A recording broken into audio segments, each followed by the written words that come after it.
Yay, we're We live! are live. Oh no, I forgot to turn on the light. Ah, there we go. We will be a little bit dark, I think, That's right, I can tell because you. Now you can tell it's live because we're having these problems. So I will turn on the lights. yeah, and our sort of deflating balloons there that haven't quite deflated. Do you know what? I don't really want to get rid of them because I think, oh, do you know what I mean? So we'll wait till they properly go down, and then yeah, then that'll be fine. Then we'll get rid of them. But for now, we'll just keep them, let them float in the background. Anyway, how is everyone doing? What is everybody up to? Mark's been working away. And I've been on my laptop doing a couple of things today. Oh, and There we we are. have light. I've been plugging. I've just been plugging absolutely everything in because I thought, no, it's not that. It's not that. It's not that. I just kept plugging in, plugging in, plugging, plugging, plugging, plugging, plugging. So I've got my ears on. So I don't have loads of ears to wear up until um Christmas. But what I'm going to do, I'm going to work on it because I'm going to order a couple more. I need to get some more Christmassy stuff. I had the Christmas hat, but I don't know where. Oh, there It's it over is. there. So how's everyone doing? What is everyone up to? We excuse me, we were out at the weekend, weren't we? We were. We were out on Saturday, and we were in London. We actually went to Fortnum and Mason, and it was packed. It was so. We've been taking precaution. Let me sit in a little bit. So we've been taking precaution as we normally should be doing as well, wearing a mask and everything. But Mhm. I've got to say, London is really, really busy at the moment. So like I said, we went to Fortnum Mason, pick up some little bits and bobs. Mm. We also went round looking for something to eat. Oh, I There's shall. some Kelly will continue. I'm going to get something. there's somebody at the door. Yeah, so we went to Fortnum and Mason, and it was packed. There were so many people. I was actually quite surprised at how many people there actually were. I don't, in general, anyway, even pre-pandemic, I'm not one of these people that likes to go to places that are so packed, like you can't move. When I was younger, my mum used to take me to a lot of markets, and I didn't like going to the markets because they were so packed. Um, and I don't think that's where my thing came from. I think I've just always been like that, where it's just so many people that you can't move, you can't turn, you can't walk freely. Someone inevitably always stops in the middle, and it just happens to be in front of you. So yeah, so I like to go when it's just that bit quieter. But we popped in there with no idea that it was going to be as packed as it was. It was just wow. We went up, we had to look at the Christmas decorations. Do you know what? I actually didn't look at the windows because normally Fortnum's have fantastic window displays. But what they have done is they've turned the front of the shop, the whole store, into an advent calendar.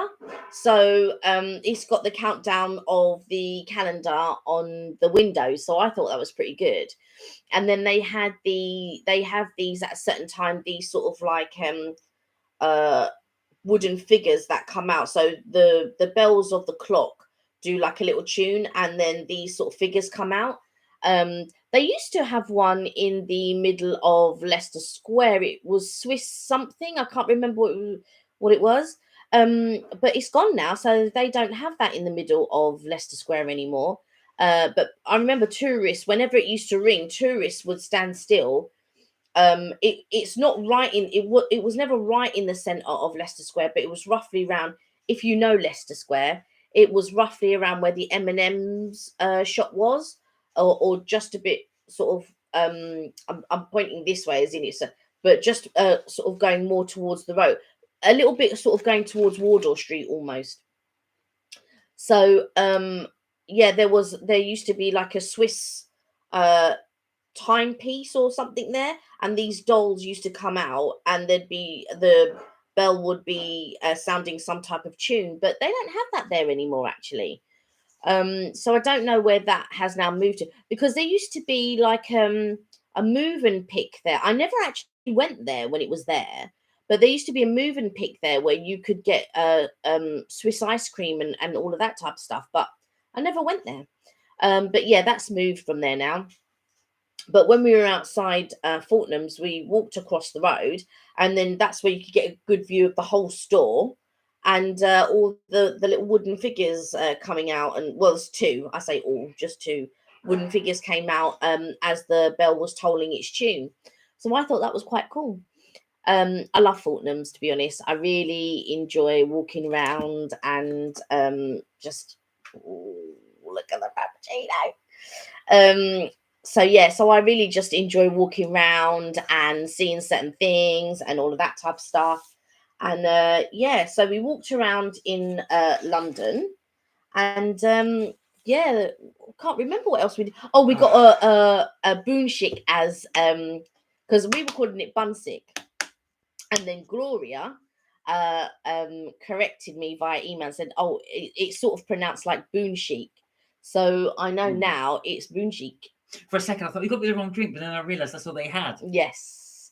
So basically, yesterday and today, Starbucks have had no decaf. No decaf. So I like to have decaf in the evening purely because I'll be awake all evening if I do not have a decaf. So this is actually a chai. Yeah, and I'll fall asleep nonetheless.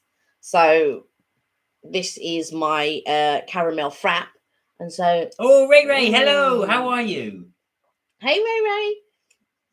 I hope you're well. What are you up to? Other than watching us, obviously. So yeah, you'll have to excuse me for a bit. I've literally just finished work. It's been so busy because it's my final week running up to Christmas. But next week I am off. So I'm really looking forward to that.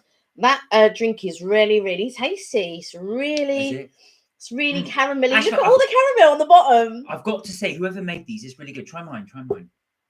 It's really creamy. That's a really good latte. That's one of the best ones I've had actually for a while. It's hot. I mean, it is warm, but you can really taste the oat milk. Yeah. It's really oaty. Mark's got oat milk. For you have oat milk now. You used to have coconut milk, but now you have oat milk. Yeah.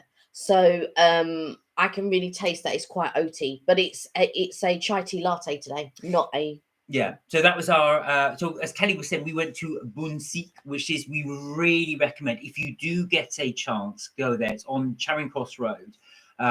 You'll see it in one of our videos as well, but it's almost like a what's like a corn dog, isn't it, with potato on it. We get the potato one, mozzarella in the middle. It's amazing. We will upload the new one. We've got so many videos to catch up on because we've been so busy doing this, that, and the other. Our lives have been keeping us going. You actually see, because I've uploaded London Part 2. So if you've watched London... Now, the other place, I was going to say, the other place we went to is the Crypt. Now, the Crypt... I forgot about that, yeah. I was going to say, the Crypt is actually just off Trafalgar Square. So it's, as you would imagine, as the name suggests, you actually do go down into a crypt, which is below St. Martin's Church. Oh, just a second. Your connection is unstable. Please wait while we try to reconnect you. So are we back? Yeah, we should be back, hopefully. So for those of you who missed it, yeah, we went to the Crypt. Now, as the thing would suggest, it was actually a crypt below St. Martin's Church, which is actually just off of Trafalgar Square. The meal's actually very reasonable. So for £15, you get a pie of your choice. Can be chicken. I can't wait to watch. I'm going to watch London Part 2 later when I'm in bed. Oh, thank you. You'll get to see Samuel, who also as well we did a collab with. Yeah, I hope you enjoy it. So going back to what I was saying, in the Crypt, £15 for a pie of your choice. You can have vegetable, chicken, beef. What was the other one? We didn't know what it was. Oh, prawn and salmon. Hominy. Hominy. I don't know. If anybody knows what a hominy pie is, let us know. Yeah, so we're a hominy pie, and then we and you get potatoes and you get kale with that and gravy. Now Kelly cheekily asked if she could have the roast vegetables, and they were really good actually, weren't they? They gave you the roast vegetables because basically they had a roast dinner. So other than the pies, you could have a roast chicken with all, with roast potatoes and carrots and such. Or you could have the nut version, the nut roast version. So for all the vegetarians, and they also did cakes. So but the pie came with new potatoes and kale, and new potatoes and kale is not my idea of a nice meal. So I said to the lady, "Oh, could the lady behind the counter, oh, could I have the roasted veg that came with the roast chicken and the nut roast?" And she said, "Yeah, sure, no problem." So she put roasted potatoes, roasted carrots and parsnips, and some cauliflower cheese. I didn't know there was cauliflower cheese there because I do not like cauliflower cheese. Um, but I got the chicken ham and leek pie, but I really wanted the salmon and prawn pie. So Ray said cheese, leek, and potato pie is a hominy pie. That's what I had. So I thought it was vegetable pie. Oh, right. So that's what I had because I asked for vegetable and he went, yeah, all right. And he just bunged it on there because he meant the hominy pie. No, but I thought there was a vegetable pie and No, hominy pie. There wasn't. On the list. No, it there was wasn't. no No, there vegetable. wasn't. And that's why I didn't see it. I just assumed it was there because we didn't see it because I had it, but it's hominy pie. So that's what I had. I had the hominy pie. Very nice it was too. Thank you for letting us know Yeah, that, Ray. thank you, Ray. So yeah, that was our thing. If you are in Leicester Square and if you're looking for a cheap eat, you get a decent portion. You really, really do for £15. For £15, you do. Yeah, and also as well, instead you could have the roast chicken or the nut roast and the vegetables as well. So really, really good. Ray's been a busy day today, been Christmas shopping in Lush. Hello, Chloe. Wow. I do like a bit of Lush. I'm not going to lie. I do like a little bit. Can you actually go around the store, Ray? Or is it a case of you just have to? Because what was happening before in Lush is you could only go to the front of the shop. They set a little counter there. Yeah. And the guy would go off or woman would go off and get what you wanted. Yeah. And then serve you at the counter. But I don't know if you're allowed back in the store. You are allowed back in the store now, or you were when I went about a couple of months ago. I was in there, so yeah, you were allowed to actually go into the store and have a look around and stuff. Because my friend wanted to go in the store. Yeah, Ray said just wearing a mask. Yeah. Chloe said, "Yeah, you 4 people on. Yeah." Hey, thanks, Chloe. Chloe. You're okay, Chloe? How you been? So yeah. So what were your thoughts? What did you think about the food in the crypt? I enjoyed the crypts. Yeah, I've got to say it was really good value for money. I really enjoyed it. Mark, where is your Christmas hat? Oh yes, I shall put it back on.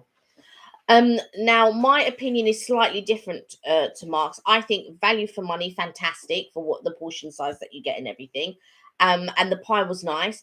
I just would have liked a little bit more seasoning in the pie itself and on the vegetables. So not too much seasoning, but something like honey roasted parsnips and carrots, and maybe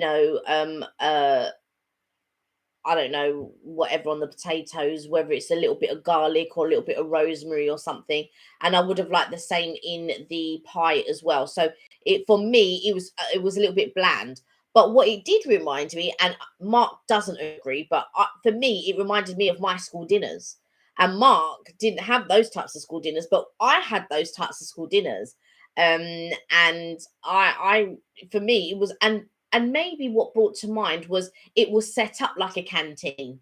So maybe subconsciously that made me think of school. But the desserts were definitely school dinners. I had apple crumble, and that's definitely something I had as dessert. And you had Victoria sponge. Yeah, I got the cake. I don't think it was part of the meal deal though. I think basically as well, I just grabbed the cake. That's what I wanted. But the difference, what Kelly is saying, is I didn't think they were school dinners type. As Ray said, my house smells lovely. Now my daughter has come home from work. Before my daughter comes home from work. Oh, so you're wrapping all the Lush stuff? Yeah. No. I thought for me, it's all subjective. Our school dinners weren't very good. Yeah. So that's why I didn't see it as school dinners. It was one step above school dinners, but I thought it was very homely food. Yeah. That's what I thought. It was very sort of like my mum didn't cook like that, so obviously my family coming from a different country. Oh yeah, it's very British. You're right. Yeah, it's a very British cuisine. We didn't really have British stuff when I was growing up, but when my mum remarried, she remarried someone from the UK. So It was then he was Scottish origin. Oh dear, sorry, Ray said I think our connection's playing. Are we coming in and out? Do you know what? I've been having this problem at work all day today. Our connections just come in and out. Yeah, the same with my phone. I was on the phone to my mum earlier. And I think it's we've got too many devices logged onto the internet, and I think that's what kills. Because I found that as well. If I turn off a few tablets, then the device gets bare. Oh yeah, Chloe's saying the same thing. It's playing up a bit. So I'm just going to turn off a few devices. I will be back. I've only got my phone logged on and my laptop, so you could turn off my laptop, I suppose. Well, no, you can't turn off my laptop because we're on my laptop. Yeah, can you imagine? But I don't have anything. I've only got my phone and the laptop on, so I don't know what else could be. It could just be bad connection, I think it's a lot of devices. Do you think? Yeah. Okay, so Mark's going to turn off a few of the devices. But yeah, I feel like like I said, the food was good and it was plentiful, and I think for the price you can't beat it. But like I said, when I was growing up, we didn't really have British food, so I didn't have things like apple crumble and all. That's the type of stuff I had at school. So I had apple crumble at school. We did have Victoria sponge at home because Mum would actually go out and buy, like a cake or something like that, and it would be something like a Victoria sponge. But really at home we didn't have desserts, so we just had dinner. We never ever had we would have ice cream maybe once in a while, but the desserts were only at school. That's the only time I had desserts was at school. So you'd have your whatever it was and your dessert. Chloe said, can you put on Afrobeat? Can you put Afrobeat on? It's on YouTube. Not yet. No, because we're doing our live at the moment. So no, we can't play anything while we're doing live.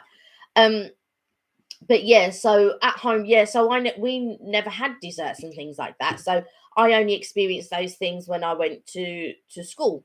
So we had things like apple crumble, and we had things like Victoria sponge, and one of my favorites, which was chocolate cake and mint custard.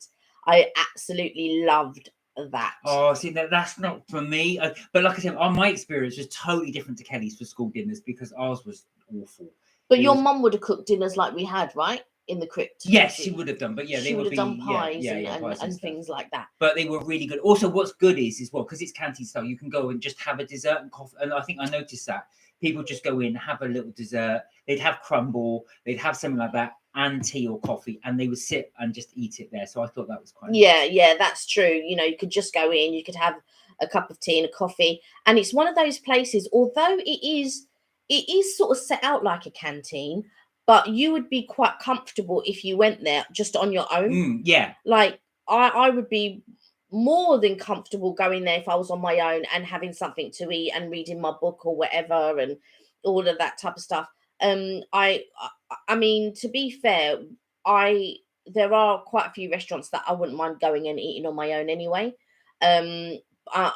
It's not something that would bother me, to be quite honest, but that's one of the places that I would say, and I think, oh, do you know what?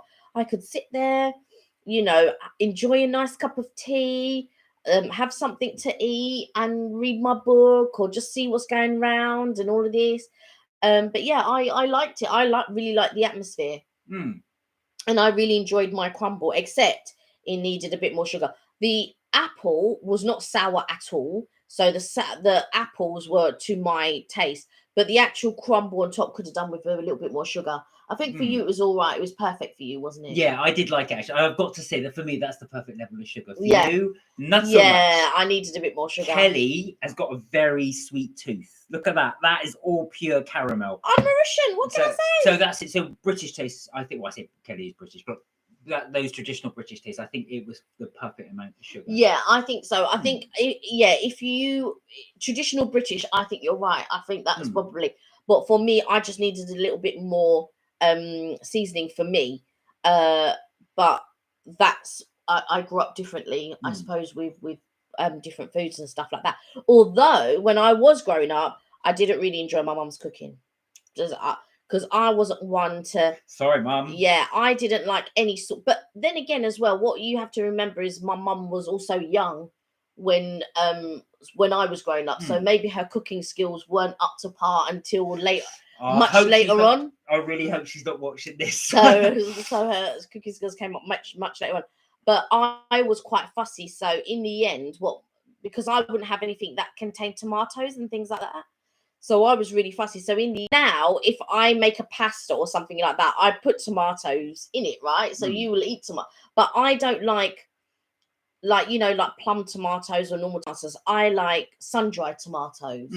And when if I use a passata sauce, I add things to the passata sauce. So things like garlic, things like onions, and salt and pepper, and all of those types of things. So I will add things to the passata sauce in order to flavor it, really. Yeah. But when I was growing up, don't put tomatoes in front of me. No. So now, question on for you guys: how does everybody watching feel about eating on their own?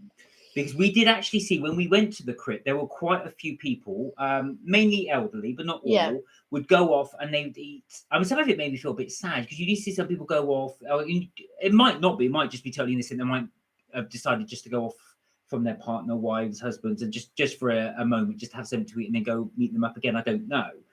But there were quite a few people there that would just go up, have a pudding. Yeah. And a tea or a coffee and eat it on their own. How do you guys feel about eating on your own? Oh, Andrew. Hey.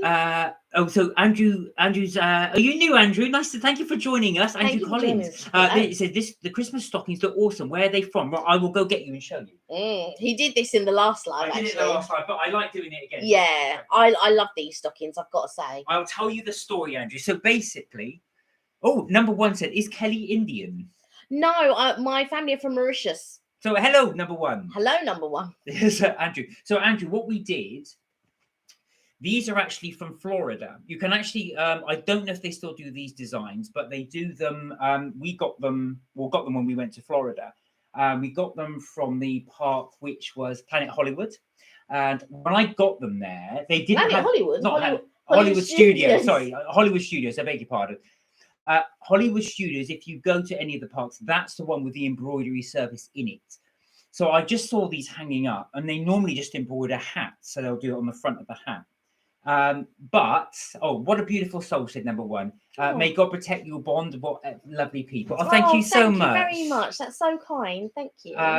So anyway, I said to them, could you embroider the name on there? So I did Kelly's first, and we got Kelly. I can't remember how much I paid for the whole thing, but and I went for this font and this color. Yeah. So we went for gold as well. So then Kelly got me one and did the mark as well. But they are really nice stocking. We do love these. We've had them ever since, haven't we? Yeah. So I've obviously got the Mickey one, and then I've got the mini one. So we got them that way. But I like it because it's sort of like I'd say it's on carpet sort of style. Do you know what? Like what a carpet bag would be made out of. And I really like the vintageness of it rather than your traditional sort of stuff red. Well, sort of, because normal traditional socks would be like this, so they'd be white and red. And I like that it's a bit vintage. Do you know what? Actual fact, how Kelly's described it is really accurate. It does feel like carpet, and it does feel like actual fact, almost like carpet interior as well. You can see that in there. Yeah. So if you've ever seen a carpet bag like what's her name, Mary Poppins, that's the type of sort of fabric you imagine. It is. Yeah. It's almost like upholstery, isn't it? Like you'd have on a chair or tapestry or something. Yeah.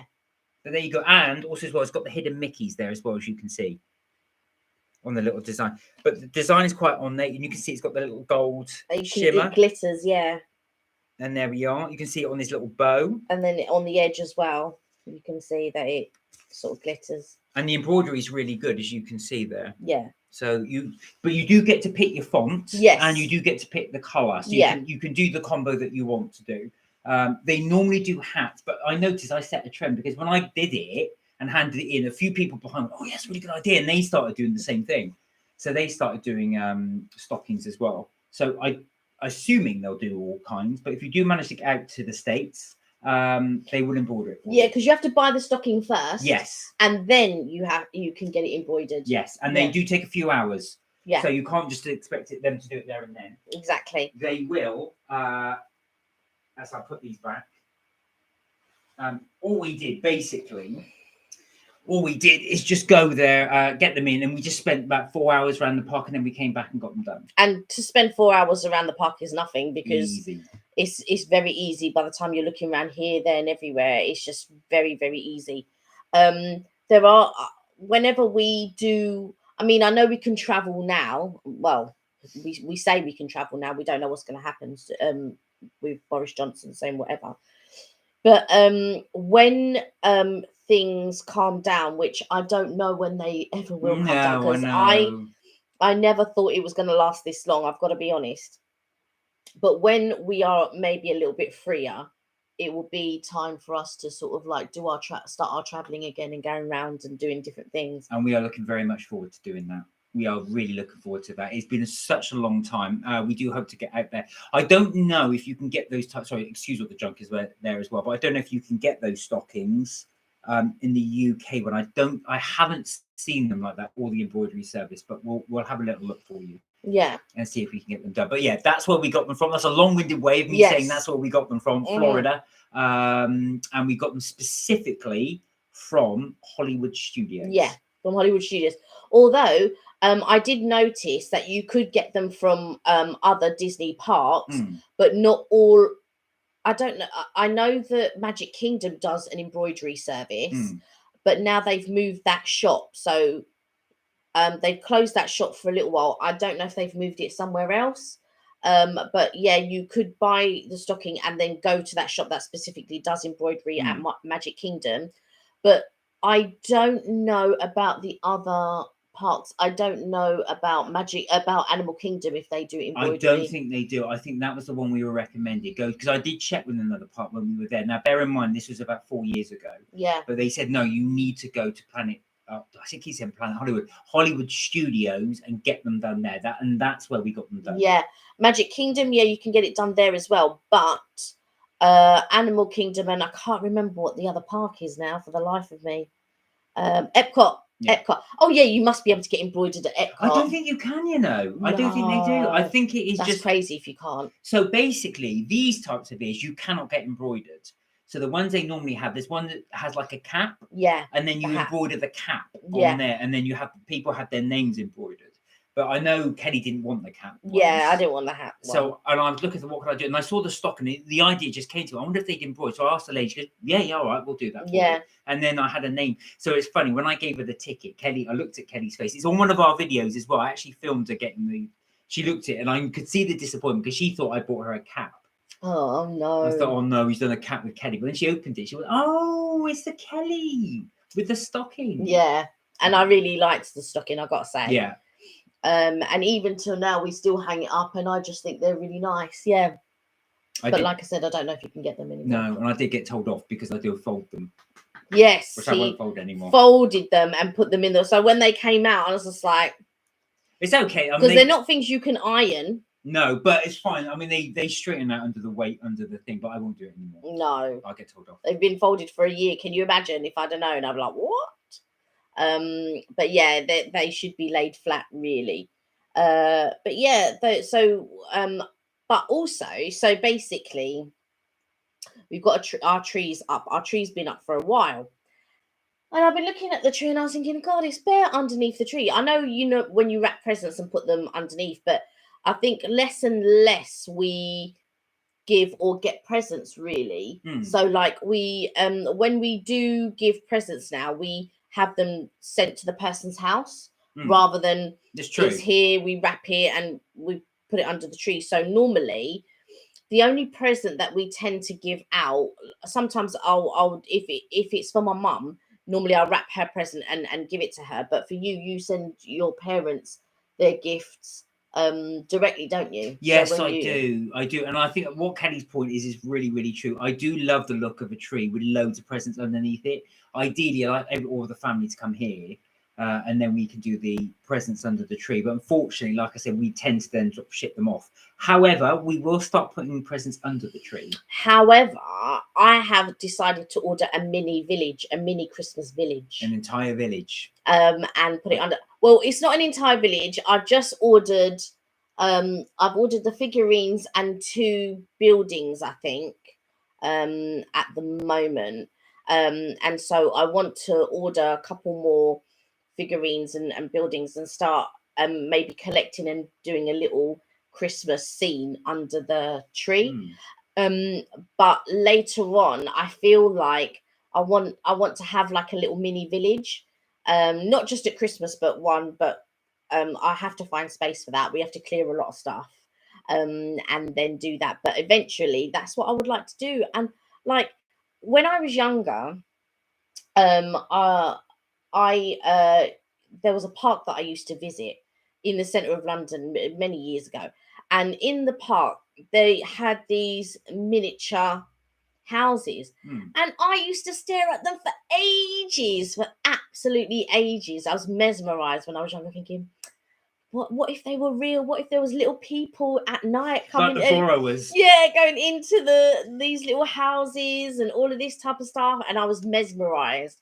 And then I saw that a lot of people put trains under their tree, and I did think about a train under the tree, but I think I prefer the village. So the train is a very American thing, but yeah, I know you want. So when Kelly said to me, "We're going to get a village," I thought, "What on earth? You're putting an entire village under the tree?" But yeah, so a miniature. So I have no idea what it's going to look like. So this is going to be a surprise for me. I'm going to go and see. But Kelly did buy. You did buy a nativity scene when we were at the crypt, actually.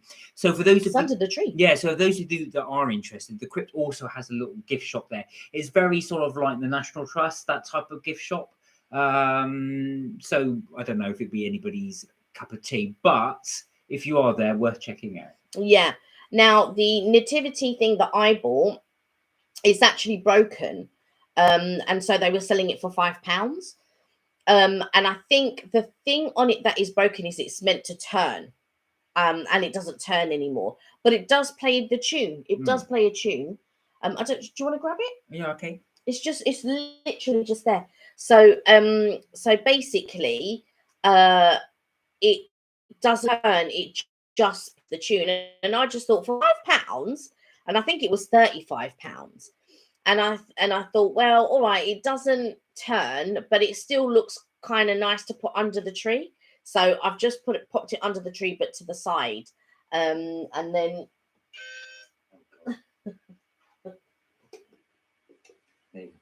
so here it is. And then here's the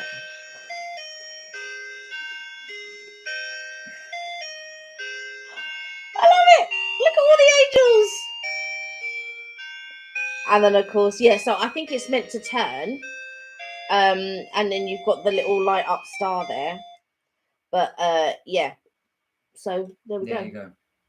And that sits under the tree.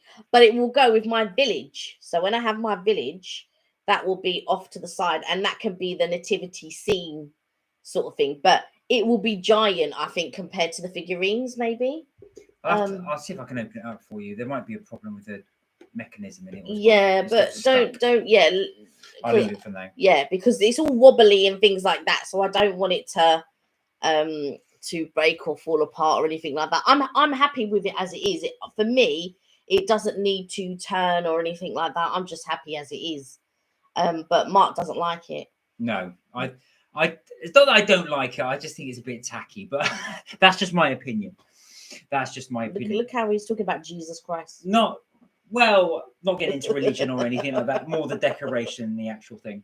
There you go. So as I was saying, back to my question, we got a little sidetracked. How do people feel about going to restaurants on their own? Like I said, when we went to the crypt, there was quite a few people. Would you be confident in going to a restaurant on your own? Would you be confident eating on your own? Or would there have to be a certain type of restaurant only for you to eat on your own? Or would you not? Would you only go to someone like Starbucks or Costa or someone like that and then eat on your own? What about you? What would you do that? I think I would go to certain restaurants on my own. I don't know if I would be comfortable in all restaurants.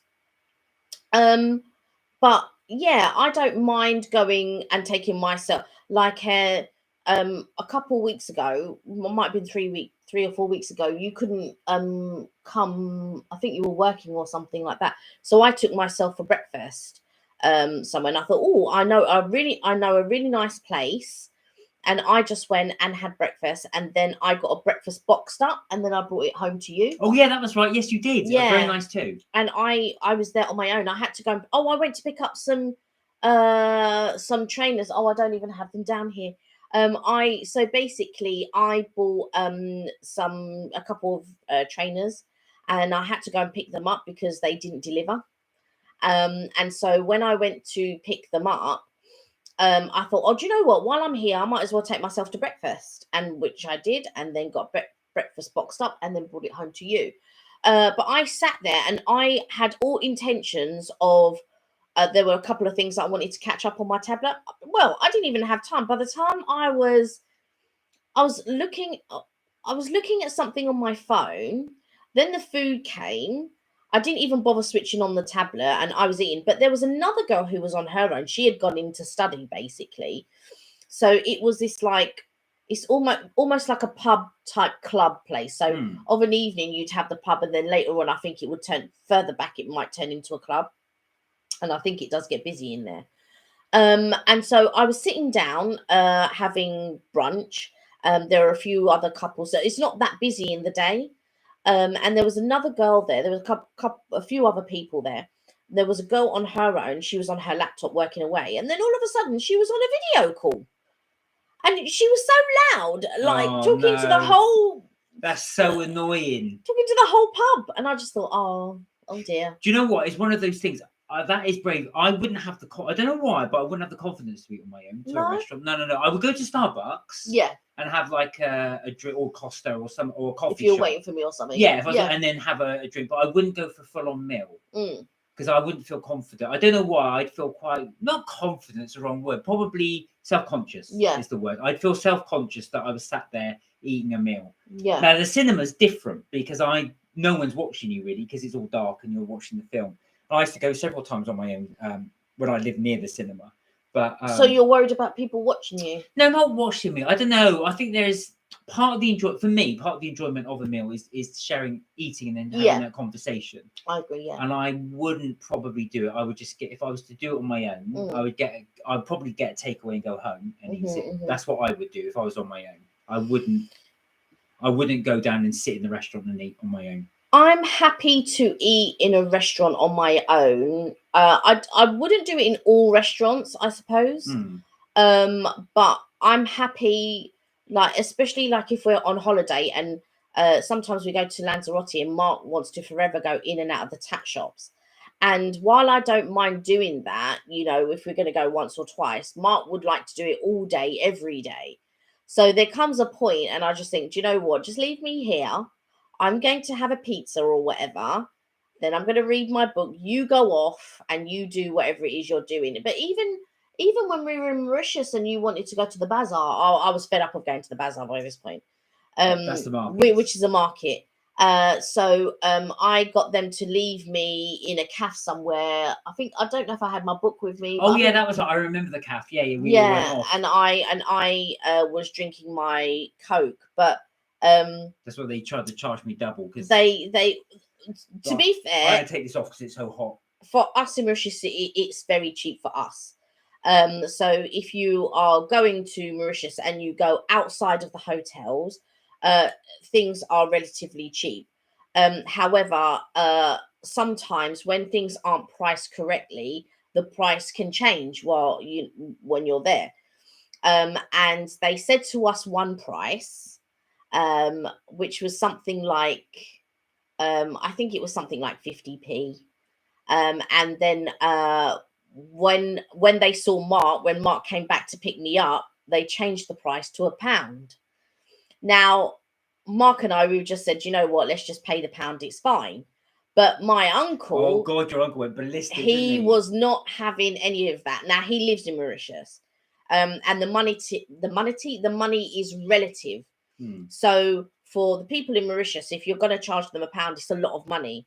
I don't know if 50p is a lot of money, but to be quoted one price and then change it to another. Well, it's double, effectively. Yeah, exactly. Under principle, that's not something that you should be doing anyway. But for us, 50p to £1, okay, it's not correct. But do you know what? We'll pay the £1. But my uncle, Oh no, he went mad and started shouting in the shop and everything. The woman went behind. She went behind, and you know, the woman, she let her son deal with that. Yeah, I know. And I felt so sorry for the son, because it wasn't him. It was his mum that had said no, charge them double because they're tourists. And so you had a comment from Starlight that says you are beautiful. oh, thank you very much. That's very kind. Thank you. Thank you, Starlight. Thank you. Well, I'm assuming you mean Kelly. But yeah. Oh, she could have meant you, actually, I and I'm think saying thank you. So yeah, so that was the thing. So yeah, my uncle went ballistic, and I was just like, oh my god. And he was like, oh, shouting down the shop. But he was obviously speaking. He wasn't speaking in English, because obviously in Mauritius they do speak English, by the way. But he was speaking in Creole, which is like a slang French. And I was just like, oh my god, let's just pay the money. Let's just go. I was going to pay it. I had no problem with paying it, actually. But yeah, he was not having it at all. He was not having it, and then just left the 50p. Obviously the equivalent of 50p. They don't actually use English money in Mauritius, so it was the equivalent of 50p. And I was just like, oh my god. So yeah, so go on. No, I was going to say, sorry, thank you for joining us, Starlight. Sorry, I forgot to say thank you for joining us. Yeah, so we are just doing our little talk on our little weekend this weekend. So as Mark said, is there anybody out there that would go to a restaurant and eat on their own? Would it be similar to the cinema experience? So like I said, I don't know what it is, but I have no issue going to the cinema on my own. I've done it many, many times. Well, before I got together with Kelly. So I used to live near a cinema, so I often go on a Tuesday night, which is only about £3 at the time. And I would go there, and I would then just go on my own. So I had no problem doing that. But I don't know. I don't feel as comfortable going to a restaurant something to eat on my own, unless it's a cafe. Yeah. So unless it's a cafe, I don't mind just having there, because I can then just put headphones in or look at your phone or do something like that. But if it's a restaurant, I don't know. I feel a bit more conscious about it. So I'm talking about restaurant full-on meal. But what would be the difference between a cafe? I mean, I can't remember. I don't think I'm just trying to think, have I been to a full-on restaurant and eaten on my own? You see the difference, what I mean? So for example, with a cafe, you can have a newspaper, you can have your tablet or something like that. With a restaurant, it's not, although you can do it, I'm just thinking about the etiquette really is that you don't. I've never seen anyone at a restaurant there with a, although it probably does happen. I've seen people there with books and stuff, in restaurants. I'm just trying to think. Do you mean like somewhere like Bahama Breeze? Would you eat in Bahama Breeze on your own? No. What? No, I would get takeout. Yeah, even if you sat outside. Yeah, I would get takeout. You'd get takeout. I think for me as well, it's that sort of thought. Do you know what I mean? Because it emphasises you're on your Todd. Right. It really does emphasise you're on your own. But you know what? That sort of thing doesn't bother me, because I feel like I'm just trying to think. Before I was with you, did I used to eat on my own? I used to go to the cinema on my own. But I don't remember actually maybe going for a meal on my own. Do you know what? I think if I was waiting for you somewhere, I wouldn't mind doing it because I'm working for you. But if I was single, I think I would be less inclined to do it. Because I think to myself, I would, it sounds really sad, doesn't it? But I think, I'll be less inclined to do it for that reason. But there's nothing wrong with it. And I have seen people do it. But also as well, I have seen on the other end of the equation, I have seen when we've gone out, couples where you've got one couple one end who's just on their phone. Oh, this is not a phone, but just as an example, texting, facing the other couple member texting. I just think to myself, there can't be any fun in that. Just do that at home. You might as well be at home. I mean, would you fly on your own then? Would I fly on my own? I'm not as you know, I don't like flying. So I think I would struggle with that. The takeoff is the thing that would get me. Yeah. I think because when you're, I need because I always like to hold your hand, as you know, and I go, and then when we're in the air, I'm fine. Yeah. But then when you're landing as well, that's the bit. So it's takeoff and land and turbulence. That's the only 3 bits. Yeah. If it's a nice, steady flight, I've got no problem with that. I've flown by myself before. I've no problem. Yeah, but you don't mind flying in general. Yeah, I don't mind flying in general. But I think even if I was scared of flying, I probably still would fly anyway. If I wanted to get to a certain destination. Now, I've flown by myself previously before I met Mark, when I was going to visit friends. I've never holidayed on my own, but No. I do have single friends who holiday on their own all the time. No, I couldn't do that either. I think that would make me lonely. I think it would. I think for me, it would emphasize the loneliness if I'm on my own. I Right. would rather go with, well, obviously, with you. But I'd rather if I couldn't go with you, I would rather go with a friend, and if I Right. couldn't go with or family member, and if I couldn't go with them, I probably wouldn't go. Because I think isn't it like if you are single and that there are lots of single people, I feel like it would be it's quite restrictive, isn't it? If you won't sort of fly on your own. Now, like I said, I've never been on holiday on my own, but I have flown on my own and gone to visit friends. So I've visited friends in Italy and I've visited friends in Canada. Yeah. And so obviously going to Italy was a short flight and going to Canada Long flight. was a long flight. But I'm very comfortable with flying on my own. But that's different though. So I was going to say, because then what you've done is, at the end of it, you will be with friends. Yeah. I'm thinking more about if you were to go on holiday with the intention that you will be on your own for that trip. Now, it's possible you could meet somebody there and be friends with or whatever. Yeah. But the intention is you go on your own. Yeah, exactly. And you've no idea if that will happen. But that's what I'm saying. I don't know if that is something that, because I've never done it before. I don't know. I've never been on holiday on my own before. That's what I'm saying. No, right, actually. But there are. I feel like I could probably go to Lanzarote on my own. I think because I've been that many times. And, yeah, that's true. And it's it's not massive.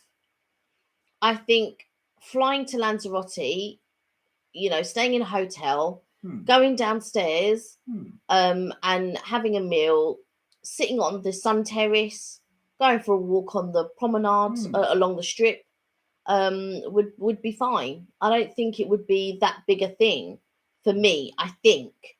I say I think because I don't actually know. No, I think it's that thing as well. I think if you go to a place that you've been with somebody else before, I think then it becomes difficult because you associate it with that time with that person. I think that would also be another thing. I think if I was to do that, I would rather go somewhere else on somewhere new. So I wouldn't associate with that. That's just me. But I have been on a holiday when I was single before I met you, but they were always with friends. With friends, always with friends. I've never been, like I said, I've never been on holiday on my own. However, when I did go to Canada, my friend was at work and her daughter was at school. So I spent some of the days on my own. Yeah. And I went to eat on my own and I went to the cinema on my own. But that's different because your friend is there at some point. At some point that's only temporary until you'll see your friend. Yeah. This would be all for, say you were going for 2 weeks. That's what I'm saying. 2 weeks on your own. That's with no interaction from anyone else. I don't think I could do 2 weeks. A week? I probably could do a week. And in saying that though, I reckon I could, thinking about it, possibly I could do Florida, as in to the Disney parks. See, I don't think you would. I'll tell you why. I couldn't either, because I would want to share that experience with someone else. Like when we do a ride, I was like, oh, wasn't that great? And you go, yeah. And I love that sharing experience. And I totally agree with you. But I think that because I've been so many times and I'm quite confident there, as in I know my way around and how to get from A to B, I think I could do it on my own, in the sense that I could go to the parks and I wouldn't feel no way. Because there are some times when you just leave me, and I'm sitting down on a bench and you go off and you walk around. Or there are some days, do you know what, I don't feel like going out today, and you'll go off and you'll go out on your own and walk around and whatnot. And I think that as well at the parks, you don't have to sit down in a restaurant on your own. You can grab something to eat and walk around the park. Yes, that is true. Or you can sit down on a bench or at one of those little out tables and sit down and eat, grab something to eat and then go. So you're not in that restaurant experience. Although, like I said to you, it wouldn't bother me being in that restaurant experience, especially watching a lot of other YouTubers. And they go and make videos and they're on their own and they're sitting down and they say table for one or whatever. And then they're on their own filming themselves, doing that sort of thing, because then becomes their job, if Mm. that makes sense. So I think, I think maybe I would do a series of some sort where, the Lonely Traveler or something like that, where you would travel by yourself and you'd video yourself doing that sort of thing. I think that would make quite an interesting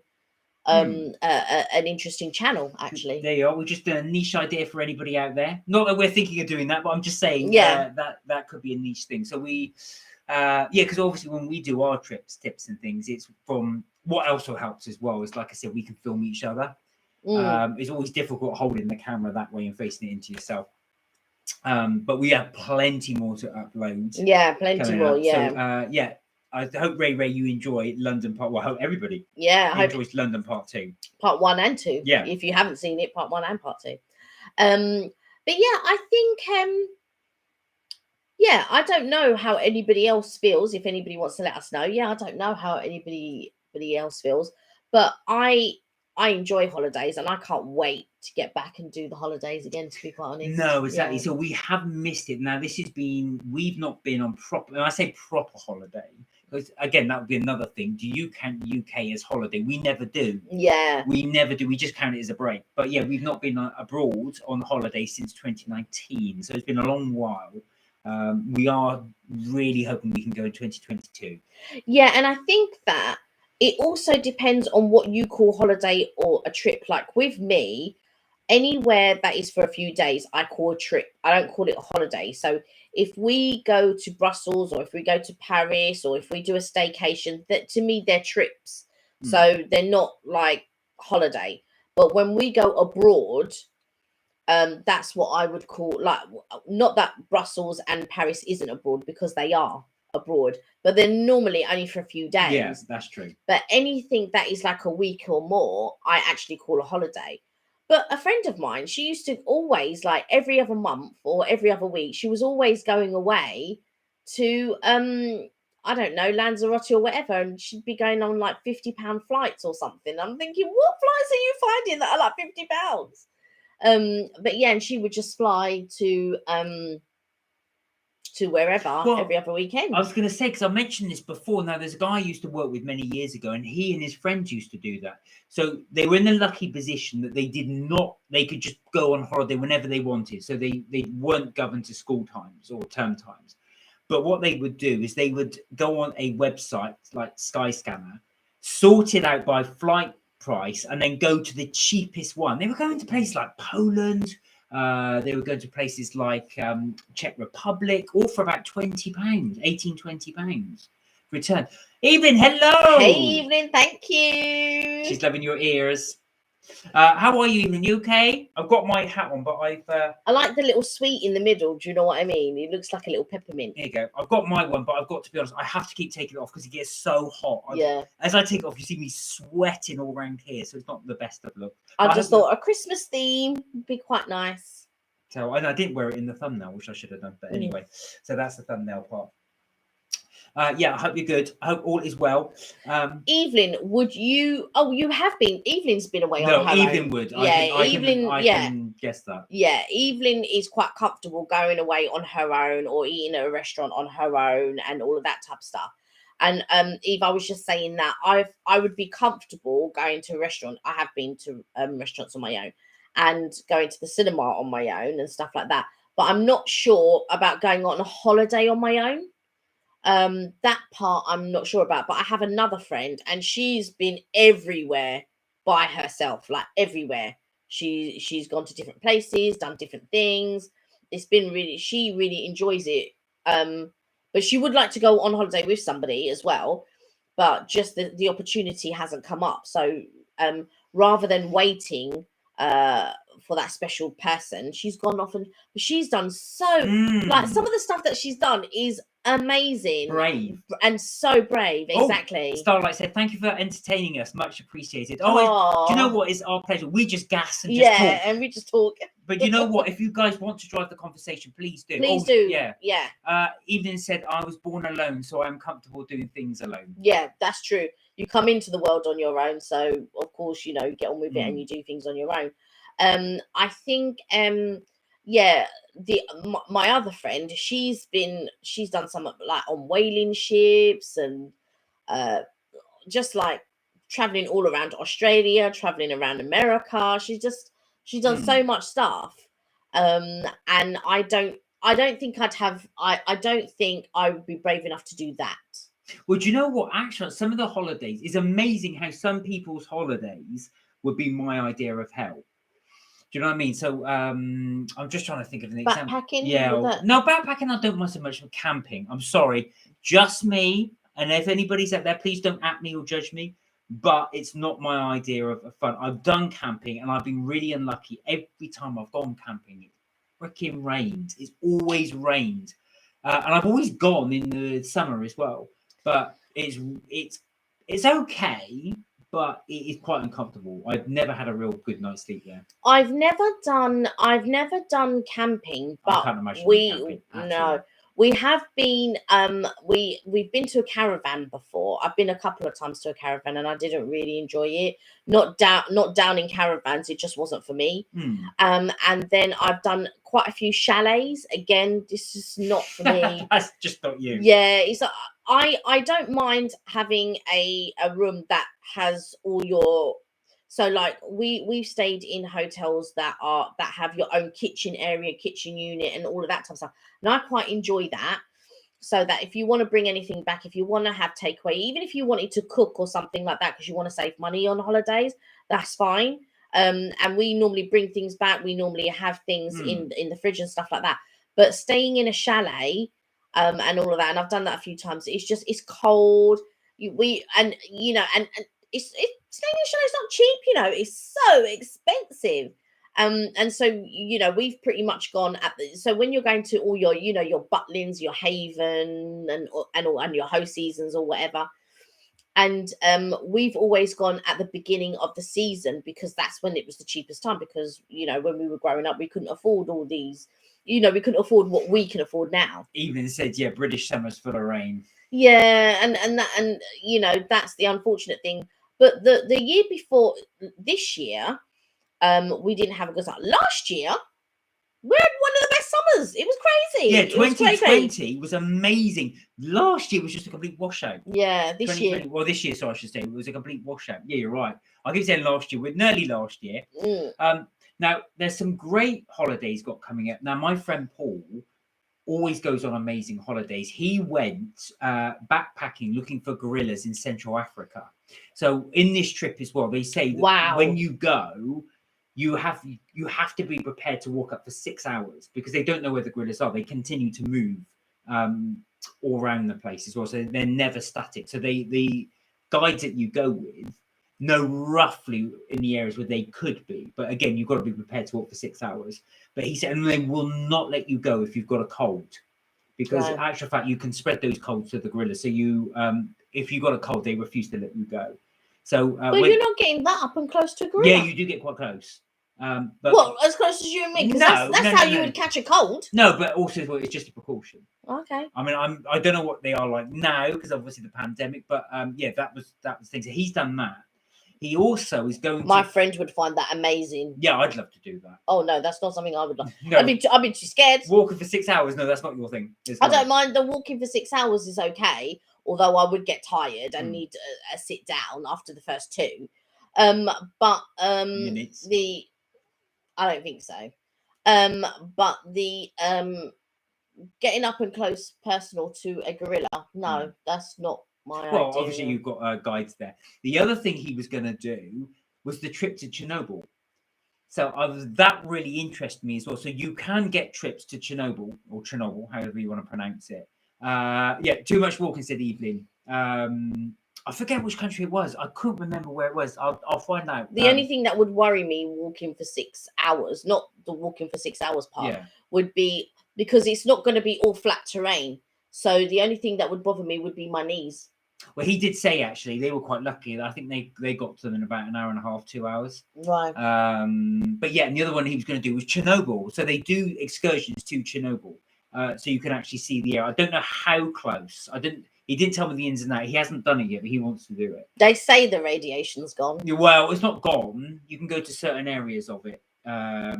But yeah, but I don't know why. That would absolutely fascinate me. I would be Talk worried. about taking a calculated risk. Well, I was going to say actually, because they do. I mean, it's been 20. Was it 86? I can't remember when Chernobyl took place. So it was a long, long time ago.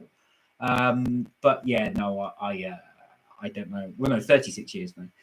But I don't know. I think for me, it would be a little bit risky. I would not take that risk. But that's just me personally. I'm sure there are a lot of people who have and who've really enjoyed it, found it really interesting.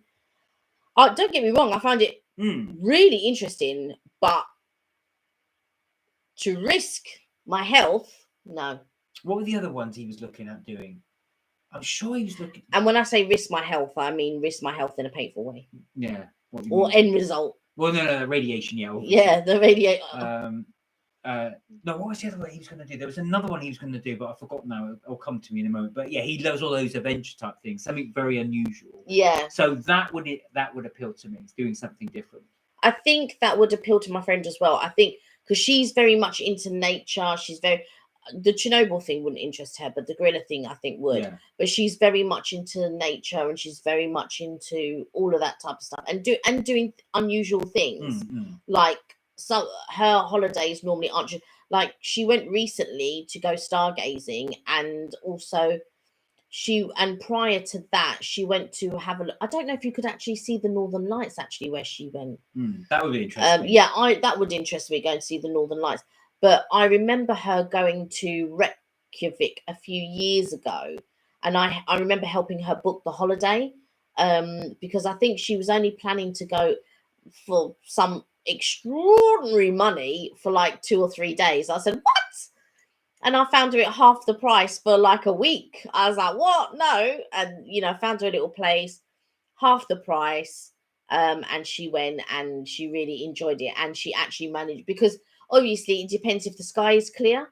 So if you only go for like a few days, sometimes the sky might not be clear enough for you to see the Northern Lights or stargazing or whatever it is you're going to go there for. But because she was there for a week, there was a high chance that she would be able to see the Northern Lights. Yeah. That would be quite good as well. There are loads of different alternative types of holidays you can do. Yeah. Now, one of the things that I was going to do and I never got round to doing is when Kelly and I went to Las Vegas. They've got the Museum of the Mob. So for people that know that have been to Vegas, it was run by the mafia for quite a number of years. Old Vegas, not Old Vegas, not, yeah. not So new. Old Vegas, not New Vegas, but Old Vegas was run by the mafia for a while. I didn't get to go to that museum, but the other thing I was tempted with doing is they do have a gun range there. So it's out in the desert, and they let you. Oh, what have you got there? Oh, is that the northern one? I haven't tried that one. That's the North Pole. It's melted though. Yeah, I wonder if there's nothing warm there for it to have melted. So maybe it was put there on the motorbike. Yeah, so you can actually fire weapons, and they actually let you fire a massive machine gun apparently on an actual truck. They just said this thing is just so huge. And they said, when I was chatting to the guy about it, you remember we were chatting to them about getting tickets for it. They said, yeah, British people love it because it's something you can never ever do in the UK. Not that I'm into guns, but I just thought the experience of doing that. I do not remember talking to somebody about firing guns in Vegas. No. It was the first year we went. 2006. Can't remember. Yeah. There was a lady, she was telling them. Oh no, I remember her telling us about the Grand Canyon. Yeah. No, she mentioned about the guns. Andrew said, how about a holiday staying in Dracula's Castle in Transylvania? That's your dream. Do you know what? I would be interested in doing that. And I would be scared in doing that. No, I was going to say that would be, I'd be interested. I'd love to, because it's in Romania, isn't it? So, I would be interested in going. I would be scared. So the answer to your question is no. I'd be too scared. Ash for Andrew, because I did read up on Dracula, Prince Vlad, who he's based upon as well. An absolute brutal tyrant. Absolutely brutal. He enjoyed impaling people, and anyway, I won't go into it now. Family show, but I was interested, and that's what Bram Stoker based the actual book on Prince Vlad. Now, funny enough, what was the name of the pub? You know, when we go, It's on the corner when we go, near where we were staying in London. As you go, as you get the bus back. Do you know what I mean? Is that the one near the Savoy? Yeah. I don't know what it's called though. When you get the number 11 or number 15 bus there, I forgot. Is it the Wynham Tavern, something like that? I forget. Oh, it's going to bug me now. That was apparently that pub. When I will try and Google it in a minute and find out, is where Mary Shelley, who wrote Frankenstein, and Bram Stoker, who wrote Dracula, used to drink. Oh, you were on the Ghost Bus tour. He was telling us about it. On that pub, and I can't remember the name of that pub on the corner. That's the Ghost Bus tour that we did 6 years ago. Yeah, but you see, Kate doesn't listen to the person. Says the person who has the memory of a goldfish. Yeah, but I do remember that from 6 years ago, and that's apparently they used to drink there, and that's the famous tavern there, which is escaped me. I've gone past it so many times. I'm thinking 6 years ago, and you expect me to remember that? It's near the Wynham. Is it near the Wynham Theatre? The Wyndham Theatre. Wyndham. So I think it's called the Wyndham. No, I don't remember. But the Wyndham Theatre is near It's got the same name. Piccadilly, I think. Oh, okay, no, it's not that one then. Near Leicester Square or Trafalgar Square is the Wyndham Theatre. It's named after the theatre. There's a theatre right next to them. I forget which theatre it is. I don't know. Start out with lol. Remember something from 6 years ago? No. But Andrew, that would be really, really good. The other one, so Kelly's friend is really into the Titanic. Yeah, she's very much. I'll tell you about her one. What can I tell you about her one? So on the anniversary of the Titanic, so I think the Titanic from memory sank in 1911. I might be wrong.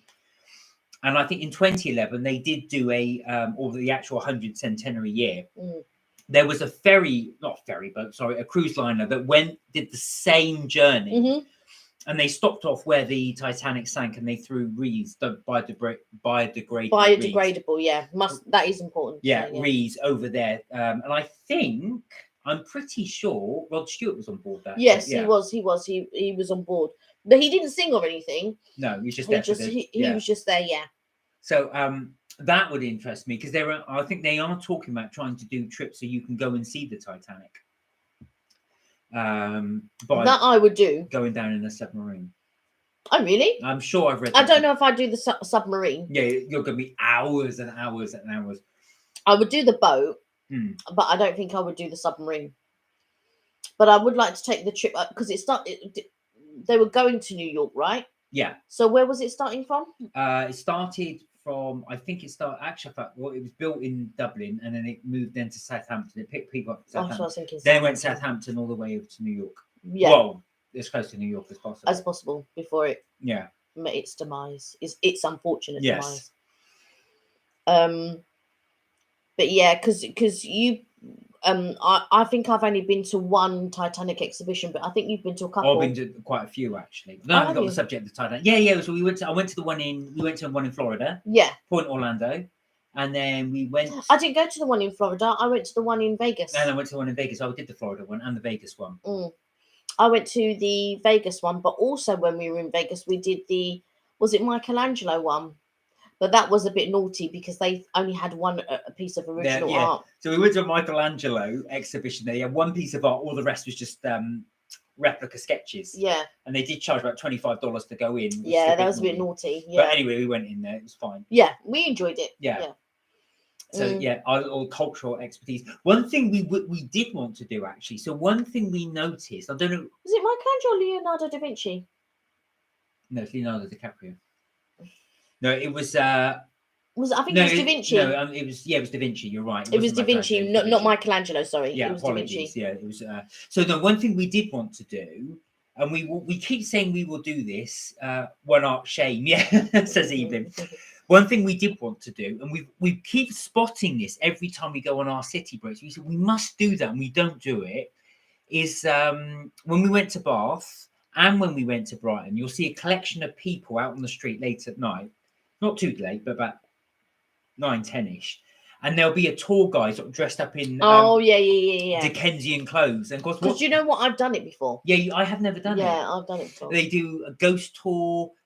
They do a Jack the Ripper one in London, so they'll go for the. Well, I mean, most of Jack the Ripper's places now are either car parks or some boring office building. They do one in Bath as well, so they do several of them around cities. But I've never ever done it, so that's something I'd like to do. Yeah, I've done a ghost walking tour before. I did it many years ago. Oh my goodness, we're talking about nigh on 10 years ago, probably. No, even more than that, 10, 11 years ago, I did a ghost walking tour, and I really enjoyed it. The guy that we had was really good, and took us all around the city of London. It was a couple of hours though. It was because I think a lot of them might be an hour, but I think this was like 2 hours. He was really good at what he was a really good storyteller as well. And he took us to Monument, telling us about how a woman threw herself off Monument, and then he told us about the Great Fire of London and how they think it started. Because I think they think it started in Pudding Lane. Yeah. And Even I remember saying no to that ghost walking tour. Or did you ask Evelyn to go? Do you know what? I can't even remember, because I ended up on going with my friend and my friend at the time and her partner. And we went because I think we asked a few people, but a few people said no, or they couldn't do it at the time. And so it ended up being me, the girl that I worked with at the time, and her partner, and we went, and it was really good. I really enjoyed it. Well, we actually also did the Ghost Bus tour. Oh yeah, that was really in London, and I've got to say, I really recommend that. We really enjoyed that. So it's quite funny because it's part giving you, like I said, they gave us details of Bram Stoker and Mary Shelley drinking together, blah blah blah. And as it drives around London, he puts on a little show. I won't ruin it in case you do it, but it is very funny. Well, we found it funny. But I think as well, it depends on the narrator that you have, because I think if you go with somebody, or if you go, it's like a chef, right? When you go to a restaurant, when you have different chefs, they have different styles, and you prefer one chef to the other chef. It's very much like that. So if you get a really good actor who is a really good storyteller, sometimes you can just get a good storyteller, not a good actor, or vice versa, good actor but not really good storyteller. But when you get the two in one, it is really good. And the guy that we had was very good. Oh, he was amazing. He was so funny. So of course, like I said, I won't ruin it, but they do a little story whilst you're on the Ghost Bus tour, and they do a few bits of acting as well on there. Well worth going to. Really did enjoy it. So that was the Ghost tour. It's a little purple bus. It looks a bit like the night bus from Harry Potter. It's a black bus, isn't it? No. It's a purple one. Starlight, I love watching you two. You are very special. Oh, thank you, Starlight. That's very kind. I hope you do, and we really do appreciate your support. We really do. Thank you. As again, we're just prattling on about the stuff we've done. We would like to give recommendations on things that we've done.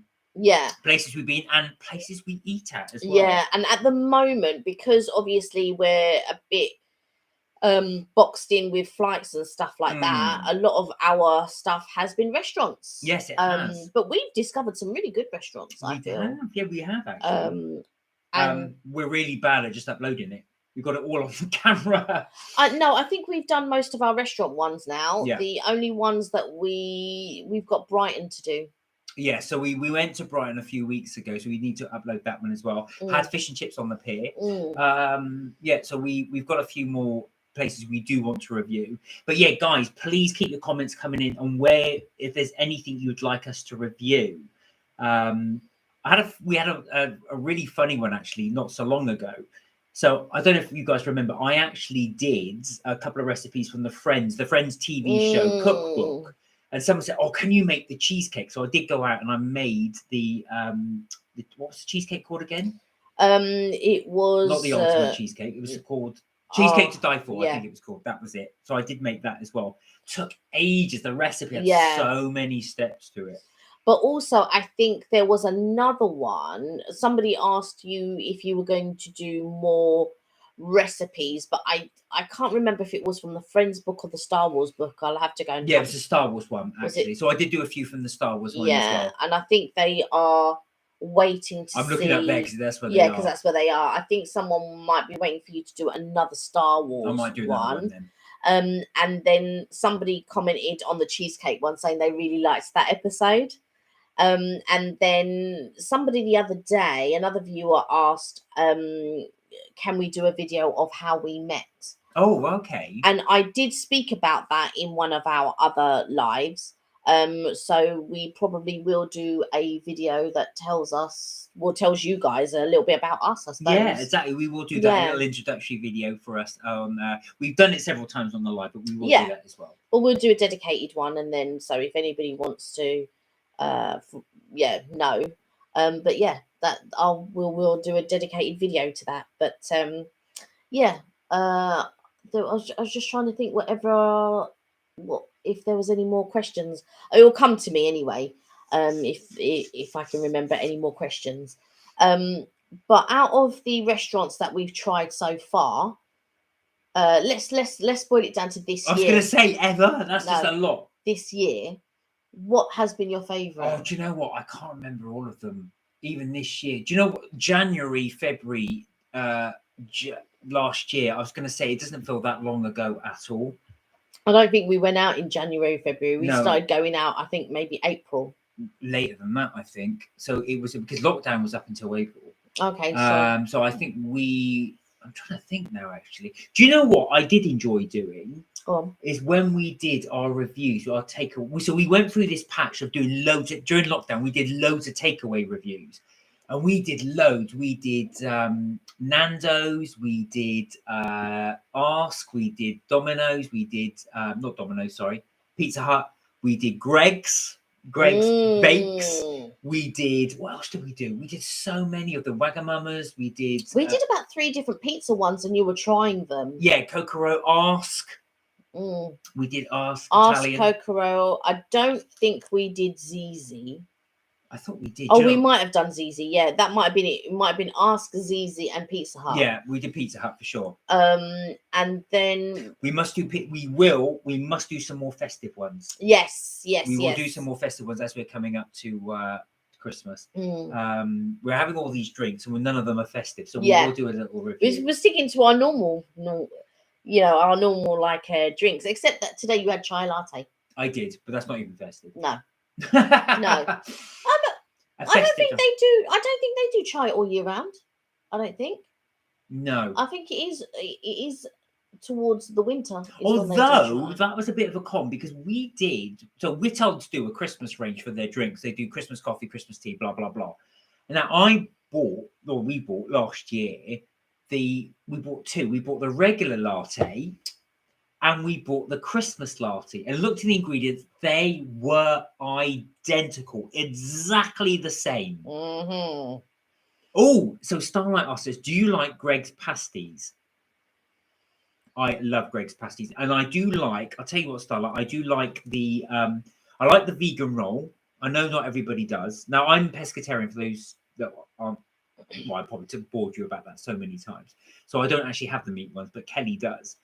But I do like their cheese one, although you didn't like the cheese and onion one. I did like that. I did think it was nice. It had a nice little kick to it. I did like the vegan one. And I'm trying to think the other one. There was another one we had. Oh, the one with baked beans in it. And I've forgotten the name of that. Beans and cheese. What cheese melt? Bean and cheese melt. I think it was. Starlight likes them too. I like steak bake. Yeah, that's Kelly's favourite. I do. Sometimes I get the chicken one.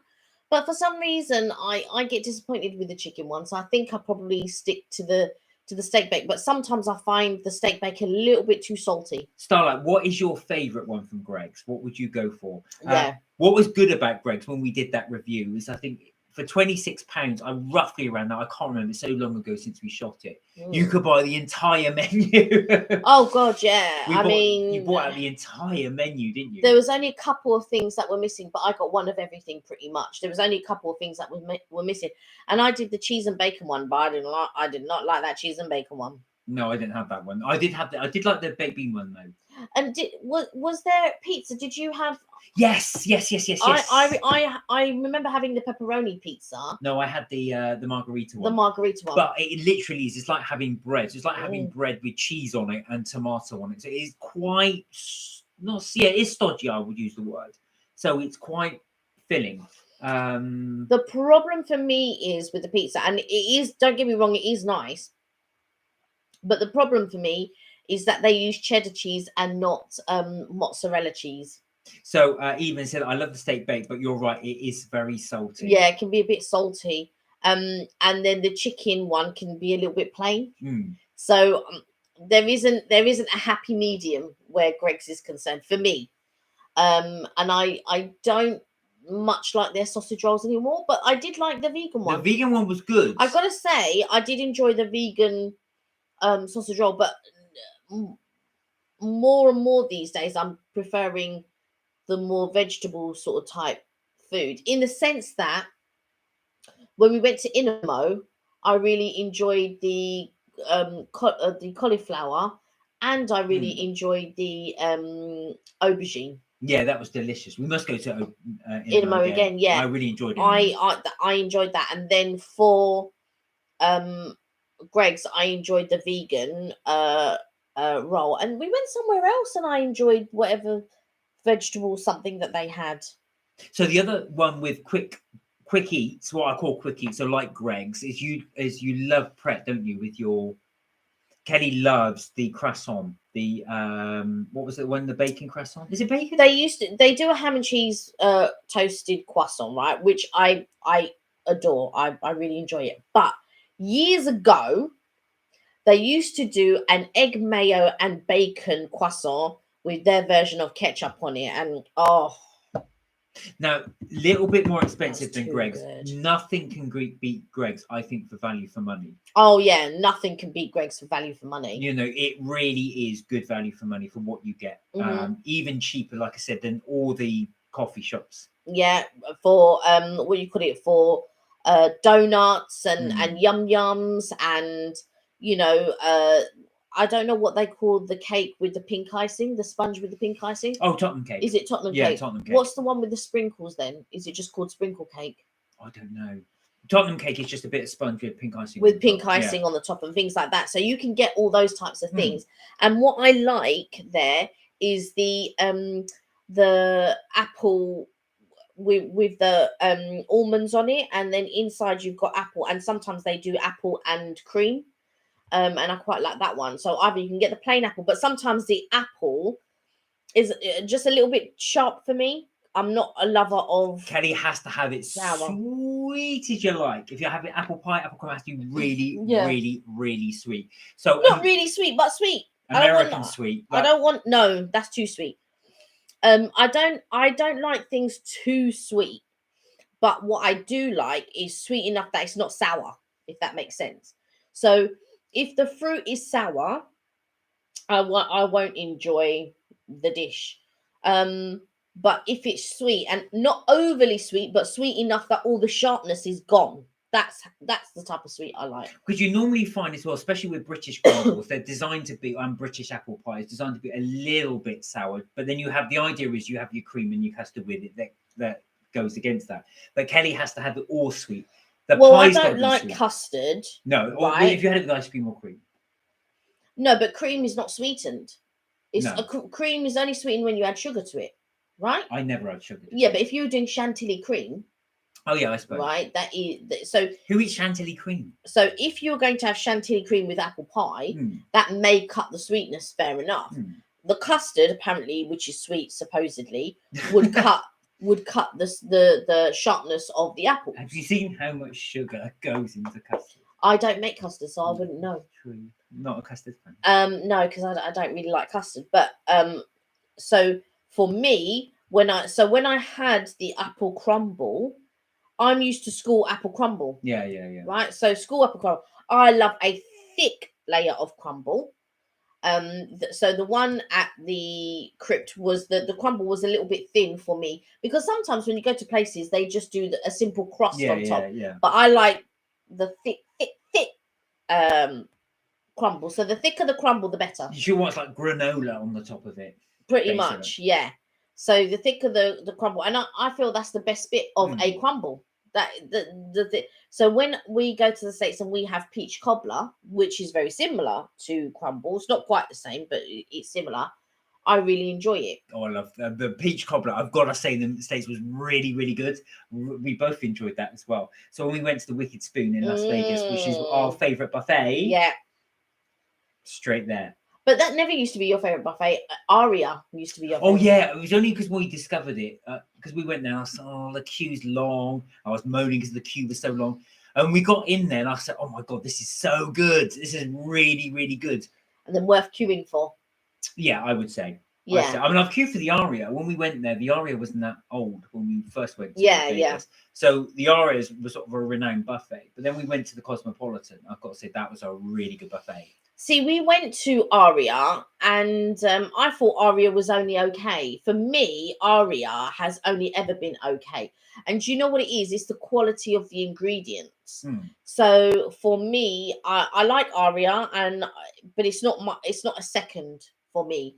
But I was quite surprised at the is it the Ace buffet off the strip? The one. Oh yeah, that was really good. Yeah, that was in Rio, wasn't it? The Rio. Think Yeah, that it was was at the the Rio. Because or was it the Palms? Oh god, I can't remember. Because one, they had the whole world buffet, which I didn't think was all that. No, that was. I thought that was the Rio. I think you might be right. And then Palms is where the Ace buffet is. I think you might be right. Yes, I think you're right.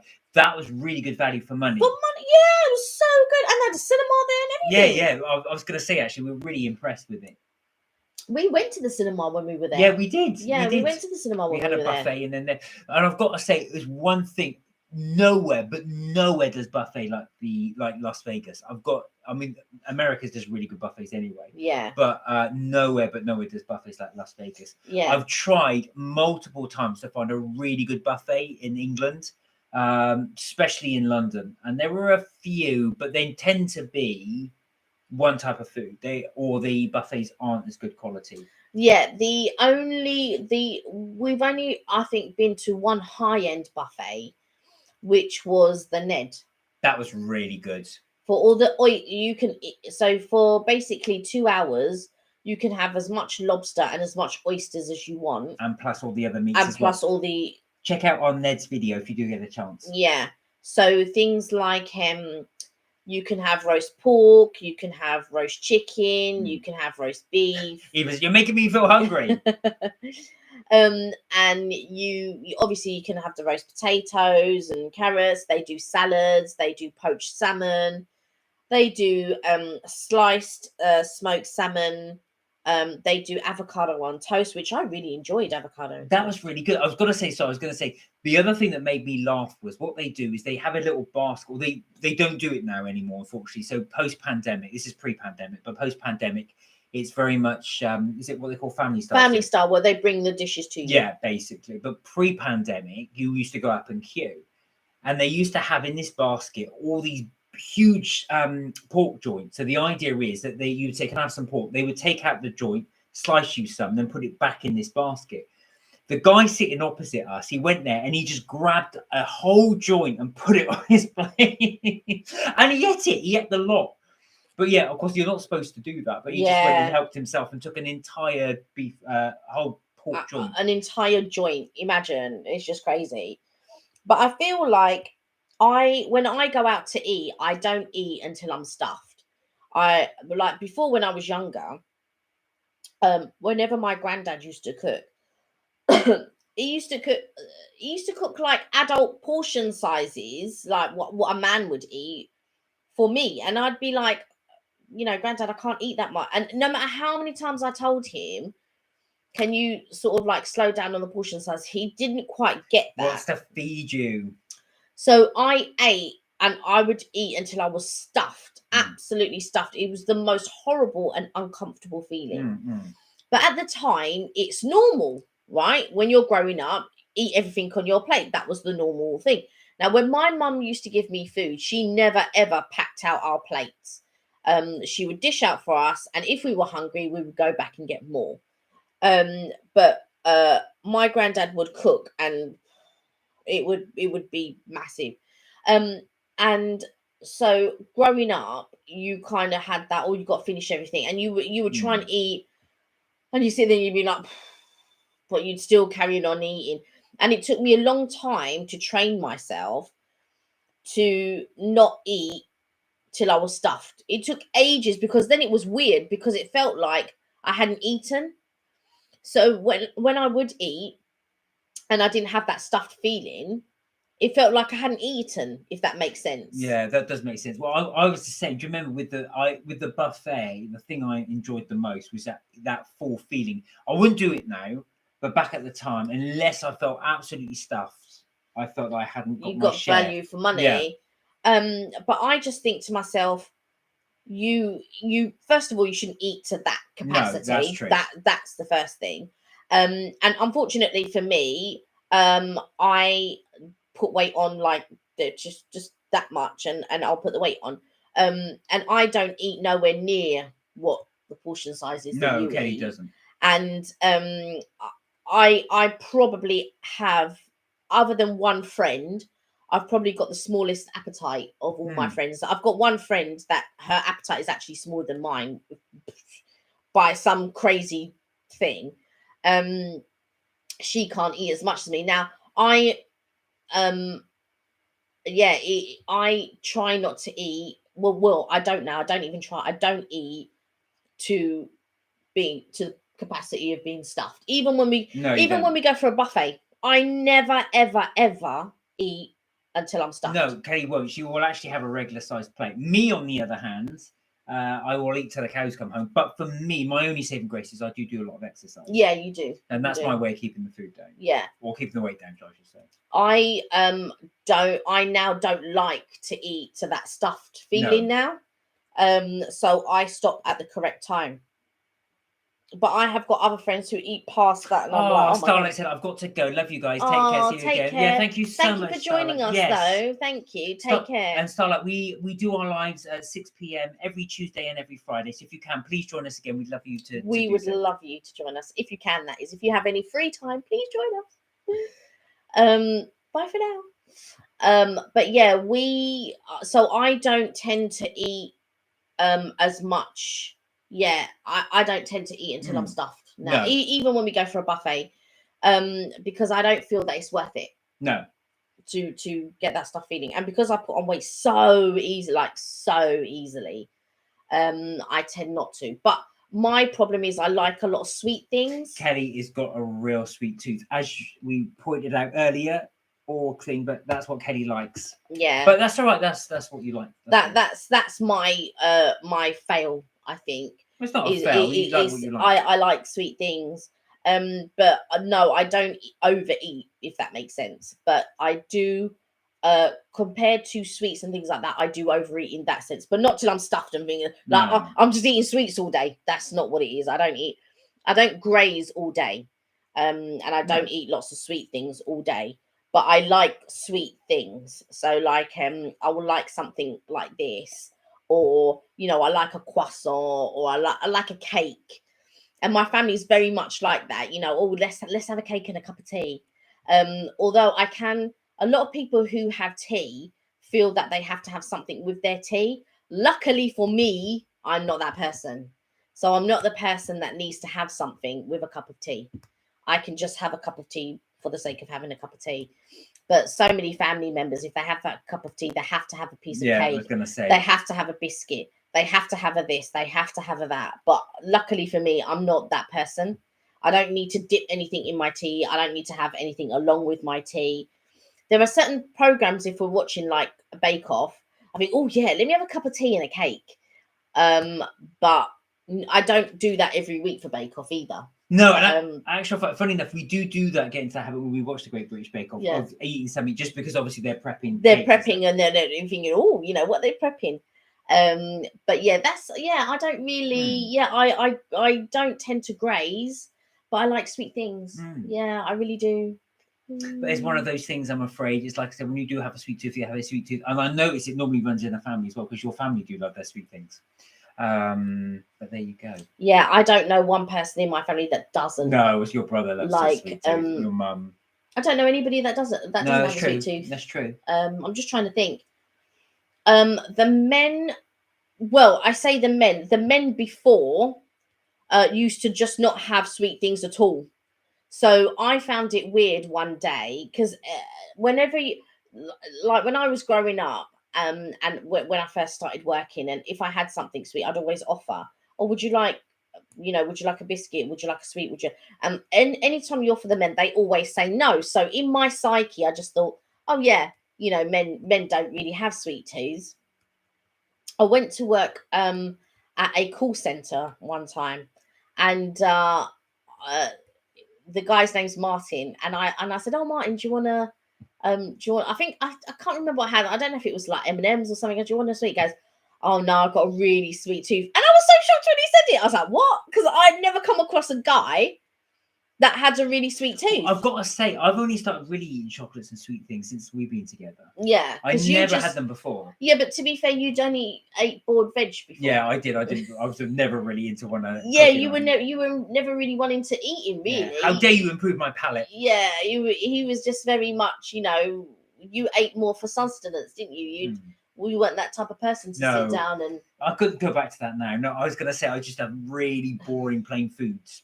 Now you like to cook yourself something. Like now you'll make yourself. I think your favorite thing that you make is your omelette. Oh yeah, I love that. I don't know why. It's just simple, quick, easy to make, and I just love doing that. But I pile so much stuff into the omelette when I do mine. Yeah, you have your broccoli and your tomatoes. And with loads of toast. Yeah. Warm, buttery toast. He never used to have butter on his toast either. No, I didn't. I didn't before. Now, you wouldn't.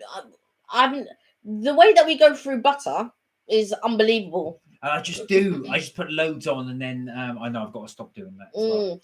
But at one point, you used to eat 6 slices. Oh, it's more than that. Yeah.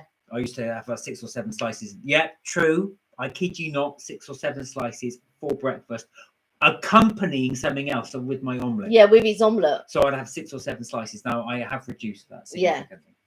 But yeah, believe it or not. But he then he's reduced it significantly on one meal, but he will eat throughout the day. So I'll eat those 6 or 7 throughout the day. Oh yeah, let me bake myself some toast, or let me have a piece of bread. You heard it right, 6 or 7. Yeah. Again, I don't eat. I will. This is how I work. So I'll make myself a lunch, and that lunch will last me for lunch and dinner, and it will be a sandwich. So like today, I had a toasted fish finger sandwich. And I ate half at lunch, and then the other half I sort of munched on until dinner, and that was me. Later on, if I do get hungry, I may have something like cheese and biscuits, for later. That would be my evening. So yeah, that is our snacking thing, I think, as well.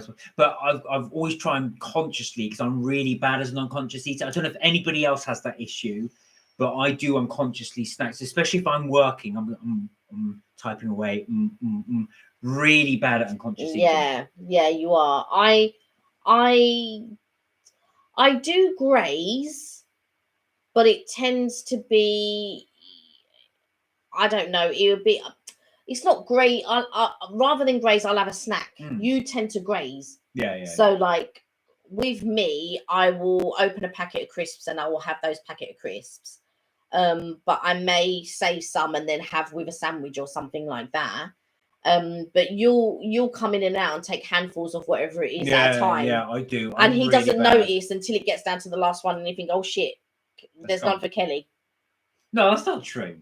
Oh, that is sometimes true. Anyway, there you are. There you have it. That's our grazing snacks. Yeah, our grazing stories. But what does he say? I'm so ordering Uber Eats. Oh, what are you going to order from Uber Eats? Now, I've got to say, we've got into this really bad habit of doing this now. So when the lockdown first happened, we said, shall we order? And Kelly and I always had this thing. We only ever ordered takeaway at the weekends. Yeah. Only at the weekends. This is pre-pandemic. But to be fair, at the beginning of the pandemic, I was sick anyway at the beginning. And then afterwards, when I recovered, which was a good few months later, I was cooking 2 and 3 times a day. And Mark was enjoying food 2 and 3 times a day. And the thing was, I was cooking like very large meals, and it was only the 2 of us, and I was cooking very large meals, and I was doing breakfast, lunch, and dinner. Then I decided to cook at 11 and then cook in the evening. But again, I was cooking so much and I don't even enjoy cooking.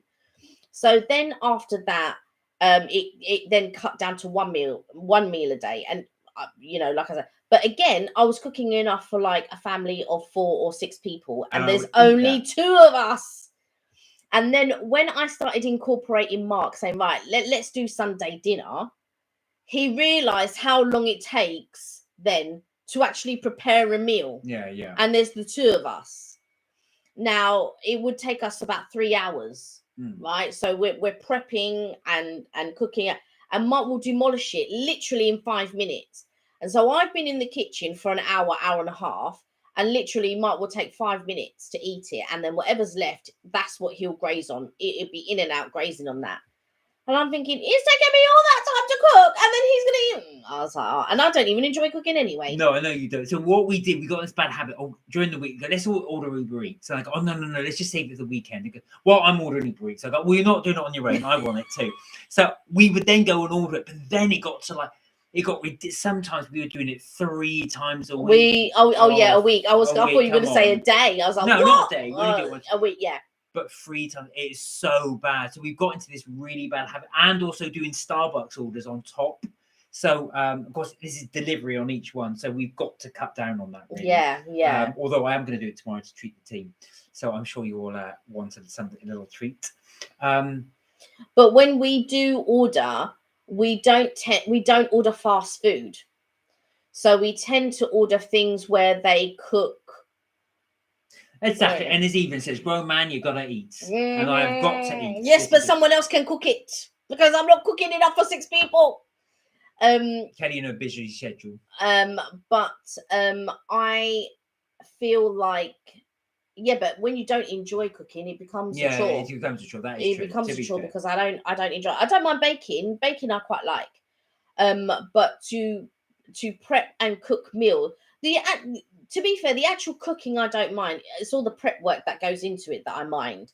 But to actually cook and chop and things like that, that's the problem. But if I'm throwing stuff in a pan or whatever, but when we do takeaway, like we might do videos for something like, I don't know, Ask or ZZ's or what, but actually we very rarely order that type of food. We normally order stuff that has been cooked from scratch. So whether that be, I don't know, our local restaurant that will do mash and steak and whatever, which would be quite nice. Or you will have some, you'll have fish and mash or, whatever. So we tend to order things that are cooked as, rather than, I got to admit, I do like fries with everything. Well, I'll tell you where it gets dangerous is the fact you realise it's so easy. You order it, within half an hour, it's there, it's in there, you've done no cooking, it's all done for you. It gets really dangerous. Oh, we could do this again. And then a couple of days later, let's order. And like, there's some days that on a Monday, Kelly goes, let's order in. So we do that. Then on Tuesday, I'm going to order in. Like, we did it yesterday. No, come on, we can't do it 2 days in a row. And then, so we are bad like that. We have got into that habit. Yeah. I mean, I feel like as well, because I've never really enjoyed cooking, I think that therein lies the problem. I don't, I'll cook and I'll eat and stuff like that. And sometimes when you have cooked, you don't feel like eating, if that makes sense, because you've been doing all the cooking. So like during lockdown, I was doing things like coconut prawns or gâteau brésil or pasta or roasted salmon or curry or all these different dishes, smashed potatoes, not smash but actually smashed potatoes, potatoes that have been smashed, and things like that, and sort of different rice dishes and things like that, stir fries, all of that type of stuff. And then I just got tired of all the work that, and especially like if you're doing something like gâteau brésil, right, and you're doing it and Mark's coming in and eating specifically, you never have a full plate. So it never looks nice because Mark is going in and out and eating, and eating it. And I'm like, But the purpose of it is for it to be eaten. Yes, that is the purpose of it. So yes. I obviously. At least nothing gets to waste. No, that's true. It doesn't go to waste, so that is a good thing. But I also feel like, oh my god, I'm cooking and because I don't enjoy it. So and what I also find difficult is on a daily basis trying to think about what to cook, because sometimes I do like to have steak or I do like to have pork. But of course, Mark is pescatarian and I don't want to have to cook 2 meals. So sometimes that can be difficult. But I don't, like I said, I prefer baking than cooking, I have to say. Well, there you have it. So, guys, we'll be going for nearly 2 hours, well, an hour and 45. So we are going to end there. But listen, we've really enjoyed actually today. I hope you've enjoyed that as well. We always enjoy your company. We love doing our lives. As always, we will be back on Friday, 6 p.m. UK time for all our viewers. So please join us then, where we will again be talking about food, holidays, and a few other subjects, depending on what we feel like. Or depending on what you guys feel like. You know, don't feel like you can't ask us questions or join in the conversation. That's fine. That's what we're here for. Exactly, whatever takes your fancy. So thank you so much to everybody who's joined today and all your comments as well. Like I said, as always, bye Evelyn. As always, please do look after yourselves, take care, and remember, you are never too old to have fun. And Georgina, when I was out on Saturday, I did think about you because we did pass Ollie and Steen. So I just wanted to say you did come into my mind. So there we go. We will go there at some point. Yeah, we will. Until then, take care, and we will see you Friday, 6 p.m. UK time. Look after yourselves. Bye for now. Bye for now.